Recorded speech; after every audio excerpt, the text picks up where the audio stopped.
आपको अपने चैनल सवाजी मसाइल में वेलकम करती हूँ। जिन दोस्तों ने अभी तक मेरे चैनल सवाजी मसाइल को सब्सक्राइब नहीं किया उनसे मैं रिक्वेस्ट करती हूँ कि प्लीज जल्दी से मेरे चैनल सवाजी मसाइल को लाइक करें, सब्सक्राइब करें और अपने दोस्तों में इसकी लिंक शेयर करें। नाजरीन, हमारी एक बहन ने सवाल किया।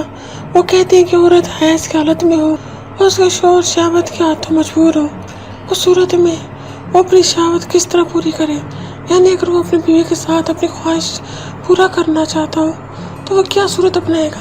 पहली बात तो ये समझ लें कि अल्लाह पाक ने बहुत ही आसानियों के साथ भेजा है। अगर हम बेदीन होते हमारे लिए बहुत मुश्किल होती। अल्लाह पाक के दीन पे चलते हुए हमें ऐसी आसानियाँ देंगे कि हम अपनी ख्वाहिशात भी पूरी कर लें, हमारे लिए जन्नत भी वाजिब हो जाए। अगर कोई ऐसा शख्स जो बेदीन है और वो किसी औरत के साथ उसमें पास जाता है या मुसर नहीं करता है, लेकिन अल्लाह ने हर हाल में आसानी पैदा की है।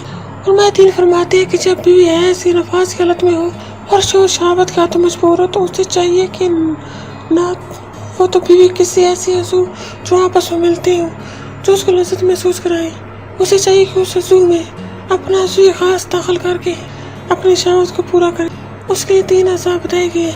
एक पिंडली और आन के दरमियान में यानी पैर को मोड़ कर उस तरह से शहावत को पूरा करे और कोनों बाजू के दरमियानी जगह को मोड़ कर अपनी ख्वाहिश को पूरा करे या 2 उंगलियों के दरमियान में अपनी ख्वाहिश को पूरा करे।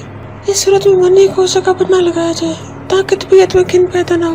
ये एक नहायत ही मुख्तसर सा अमल है।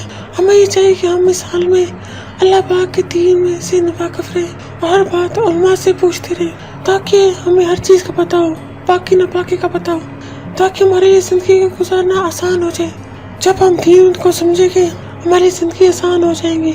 आखिर में मेरी आप दोस्तों से रिक्वेस्ट है कि प्लीज़ मेरे चैनल सवाजी मसाइल को लाइक करें, सब्सक्राइब करें और इसके लिंक को अपने फेसबुक के फ्रेंड्स में, व्हाट्सएप के फ्रेंड्स में, इंस्टाग्राम पे शेयर करें ताकि ज़्यादा से ज़्यादा लोगों तक मेरी वीडियो पहुंच सके।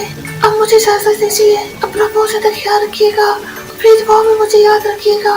ओके, अल्लाह हाफिज़।